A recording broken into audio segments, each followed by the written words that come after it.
का जो इंसिडेंट हुआ, ट्रेन इंसिडेंट हुआ, उसमें मैं कोलकाता से ट्रैवल कर रहा था कटक को, जहाँ पे मेरा घर है।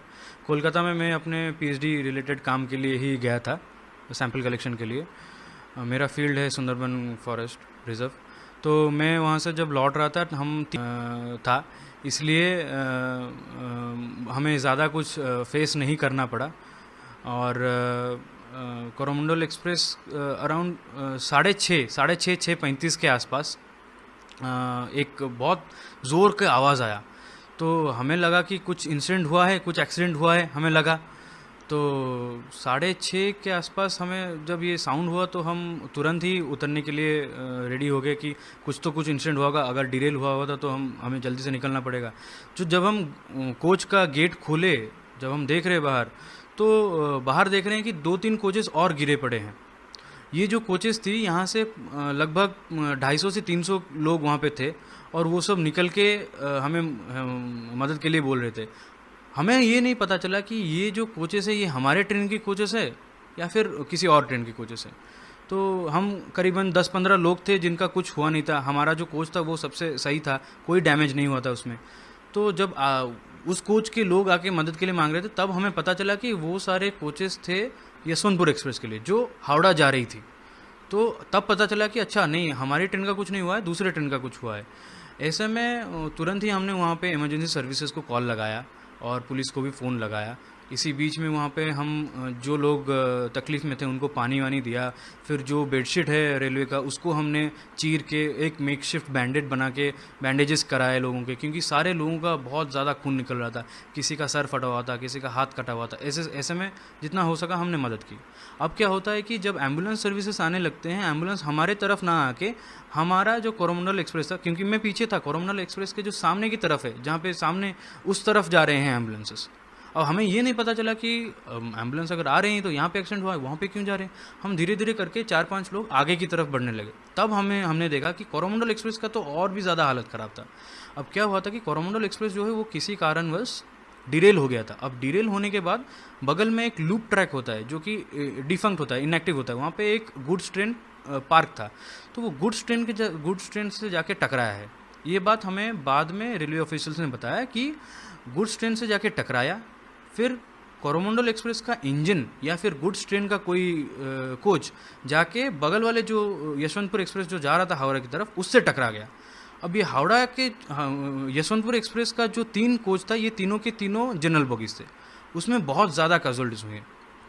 तो ये मैंने पहले एक हावड़ा से चेन्नई की तरफ आ रही थी। हाँ, दूसरा जो है यशवंतपुर वाला, वो यशवंतपुर से कलकत्ता सेम टाइम में क्रॉस कर रही थी। सेम टाइम पे क्रॉस करे थे उस एरिया में। तो बाकी बोगी क्रॉस कर गया था, लास्ट बाकी बोगी क्रॉस कर गया था, आगे चला गया था, करीबन 600 मीटर से 800 मीटर आगे है बाकी के इंजन के सारे बॉगीज। ये 3 बॉगीज ही गिर गई थी पलट के।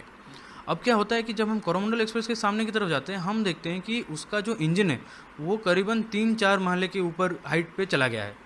उसके नीचे सारे ये गुड्स ट्रेन का बॉगी है और कुछ जनरल बॉगीज़ हैं, वो सब बिखरे हुए पड़े हैं, पलट गए हैं सारे के सारे। एकदम एक्सट्रीम कंडीशन है, बहुत ही ज़्यादा केओटिक सिचुएशन था। अब यहाँ पे ऐसे सिचुएशन में जब आप जाते हैं तो पहले तो ये होना चाहिए कि पहले आपको देखना चाहिए कि आप सही हैं कि नहीं। हम करीबन 15-20 लोग थे जो कि काफ़ी सही थे, क्योंकि हमारे बॉगी को कुछ हुआ नहीं था। जितना हो सका हमने लोगों की मदद की वहाँ पे, लेकिन सिचुएशन इतना भयावह हो गया था, इतना भयानक था कि आप जहाँ भी देखे किसी का कटा हुआ सर, किसी का बिना सर का बॉडी, किसी का कटा हुआ पैर हाथ ऐसे पड़े हैं। हर जगह देखिए तो कपड़े लाल कपड़े, खून पड़े, खून से बिखरे हुए, पूरा का पूरा ट्रेन ट्रैक बिखरा हुआ पड़ा है। ट्रेन ट्रैक्स नज़र ही नहीं आ रहे हैं, क्योंकि ट्रैक्स ही बिल्कुल उखड़ गए हैं। फेस प्लेट्स जो हैं वो उड़ के कहीं और गिरे हैं। जो कोचेस हैं वो पूरा ओवरटर्न कर गए हैं। तो ये बहुत ही ज़्यादा भयानक सिचुएशन था। इसमें मैं तो बोलूँगा कि जो लोकल लोग थे वहाँ के, उन्होंने बहुत ही ज़्यादा मदद किया हमारी, क्योंकि वो सबसे पहले थे। इंसिडेंट करीबन 6:35 के आसपास घटा और 5 मिनट के अंदर सारे के सारे लोकल लोग, ऑलमोस्ट 300 से 400 लोकल लोग आ गए हमें मदद करने के लिए। जितने को पैसेंजर्स थे उन्होंने भी मदद की। अथॉरिटीज़ को आते आते करीबन 45 मिनट से 1 घंटा लग गया, लेकिन अथॉरिटीज़ हालांकि थोड़ा लेट आई, लेकिन आते ही उन्होंने बहुत जल्दी से काम करना शुरू कर दिया और सबकी मदद करने लगे। तो आप जब वहाँ जैसे एक्सीडेंट हुआ, आपको पता चला इतना बड़ा ये वो आपके सामने में लाशों पर, तो आपका फीलिंग उस समय कैसा उस टाइम पे जो कहते हैं एक एड्रेनलिन रश होता है, उस टाइम पे या तो करो या मरो का सिचुएशन ऐसे हो जाता है और अचानक से दंग रह जाते हैं, स्तंभ रह जाते हैं। उस सिचुएशन में पहले हमने देखा कि हम ठीक हैं, हमारा सब कुछ ठीक है, सामान वामान ठीक है, हमें कुछ हुआ नहीं है, तो हमने वहाँ पे जितना हो सका दूसरों की मदद करने के लिए लगा दिया और ये देखने लगे कि यहाँ से निकलने के लिए रास्ता क्या है। अच्छी बात यह है कि वहाँ पे एक रोड था जो कि हाईवे वहाँ से करीबन 600-700 मीटर दूर है और एक रोड है जो कि इंटरसेक्ट करता है उस रेलवे लाइन को। उस रोड की वजह से ही इतने सारे एम्बुलेंस और फायर सर्विसेज वहाँ तक पहुँच सके, एनडीआरएफ की टीम इतनी जल्दी पहुँच सकी वहाँ पे। और डिस्ट्रिक्ट मजिस्ट्रेट और एसपी जो है बालेश्वर के, वो वहाँ पे 1 घंटे के अंदर आ गए और उस पूरे सर्विस रोड को एक ग्रीन कॉरिडोर की तरह बना दिया, जिसमें खाली गाड़ी कितना स्पीड में था उस समय, कुछ पता है? क्योंकि कोरोमंडल एक्सप्रेस उस टाइम बालेश्वर छोड़ दी थी, 20 किलोमीटर बालेश्वर से दूर थी, वो स्पीड पकड़ ली थी। गाड़ी की स्पीड एग्जैक्टली तो मैं नहीं बता सकता, लेकिन करीबन 115-120 किलोमीटर प्रति घंटा की होगी। और इंटरेस्टिंग चीज़ ये है कि क्योंकि ये एक एलएचबी रेक है, दोनों की दोनों ट्रेनें एलएचबी रेक थी और ये जो लाइन था ये अभी रिसेंटली ही मॉडिफाई किया गया था। ये सारी चीज़ें हमें रेलवे अधिकारियों ने ही हम बताया वहाँ पे, जो लोग आए थे हमें पूछने के लिए कि कैसे हैं क्या है, हमारे पूछताछ करने के लिए। उन्होंने बोला कि ट्रैक्स बहुत अभी रिसेंटली रेनोवेट किए गए थे। अब इसमें अगर इतने इंपॉर्टेंट ट्रेन का एक एक्सीडेंट होता है और डिरेल हो जाती है बिना किसी कारण से, तो यहाँ पे तो कोई ना कोई चूक रही होगी। या तो चूक सरकार, मिनिस्ट्री ऑफ रेलवेज की तरफ से, रेलवे अधिकारियों की तरफ से हुई होगी, और क्योंकि रेलवे अधिकारी बोल रहे हैं कि वहाँ पे अभी अभी रिसेंटली रेनोवेट हुआ था, तो कहीं ना कहीं कोई बदमाशी की गुंजाइश भी हो सकती है। ये तो हम बता नहीं सकते जब तक इन्वेस्टिगेशन ख़त्म नहीं होती है, लेकिन अगर ऐसा कुछ होता है तो इसमें तो बहुत ही ज़्यादा कड़ी से कड़ी इसके बारे में जांच करनी चाहिए। तो वकील आपसे हो गए, क्या कहेंगे बाकी पैसेंजर के बारे में जो बच गए हैं? देखिए, सबसे पहले तो ये है कि जब हम इतने सारे डेड बॉडीज़ देखे वहाँ पे, आप यकीन नहीं करेंगे कि छोटे छोटे बच्चे अपने माँ बाप को ढूंढ रहे हैं, पूरा का पूरा परिवार तहस नहस हो गया है, किसी का हाथ कट गया। हमने एक 15-16 वर्ष का एक लड़के को देखा जो अपने बाप को लेके जा रहा था, उसका खुद का सर फटा हुआ था, खून निकल रहा था, उसके पिताजी का हाथ कटा हुआ था, वो हमें हेल्प के लिए मदद के लिए पूछ रहा था। तो इस सिचुएशन में तो दया तो आती ही है। और मैं बता रहा हूँ, जब मैं पहले 1-2 घंटे में वहाँ पे जाके लोगों की मदद कर रहा था, मैं खुद देखा हूँ कि ऑलमोस्ट 200 से 300 डेड बॉडीज़ में खुद देखा हूँ। डेड बॉडीज़ ऐसे हालत में थे कि 40-50 मीटर दूर ट्रैक से गिरे थे, फटाक से, मतलब इम्पैक्ट इतना तेज़ था कि वो दूर जाके गिरे थे। इस केस में जो अभी का जो डेथ टोल आ रहा है 250-300 के बीच में बोला जा रहा है सरकार की तरफ से, ये आई एम सॉरी लेकिन ये बढ़ने की इसकी गुंजाइश है, डेथ टोल बहुत ज़्यादा जाएगी। तो ऐसे में तो मैं जितने फैमिली मेम्बर्स हैं जिनके फैमिली मेम्बर्स का डेथ हुआ है या फिर इंजर्ड हुए हैं, उन सबको मेरी तरफ से कॉन्डोलेंसेस है।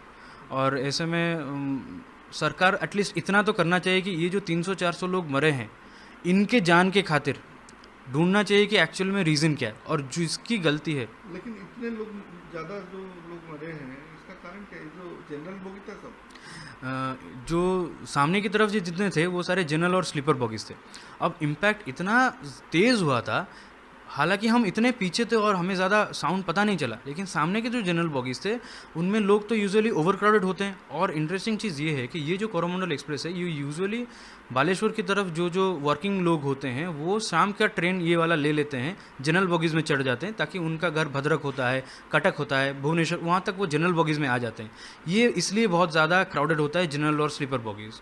तो काफ़ी सारे ऑफिस गोइंग लोग भी इसमें शामिल होंगे अगर हम देखें इसके डेथ टोल में देखा जाए तो। शायद यही कारण है, शायद जनरल बॉगीज़ और स्लीपर बॉगीज़ ओवर क्राउडेड भी था। लोग यूजुअली क्या करते हैं, जो दरवाजे होते हैं वहाँ पे खड़े होते हैं, वहाँ पे बैठे होते हैं, इसी वजह से वो भी बहुत ज़्यादा तेज़ तरह से उनका एक्सीडेंट हुआ है।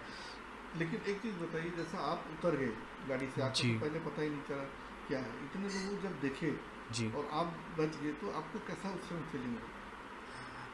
सबसे पहले तो एक डर आता है, हमेशा डर आता है, लेकिन पहले आपको ये देखना है कि ऐसे सिचुएशन में जितना कामली और पीसफुली आप पेशेंट होके अपना पहले ध्यान देख लीजिए। अगर आपका कुछ नहीं हुआ है तो दूसरों की मदद कीजिए, इसलिए हम पहले तो दूसरों की मदद करने पे उतर गए।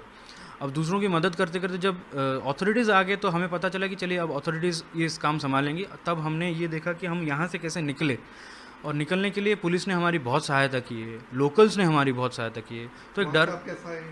वहाँ पे हम हाईवे तक पैदल ही आना पड़ा हमें, और हाईवे करीबन 600-800 मीटर दूर है वहाँ से, जैसे मैंने आपको बताया।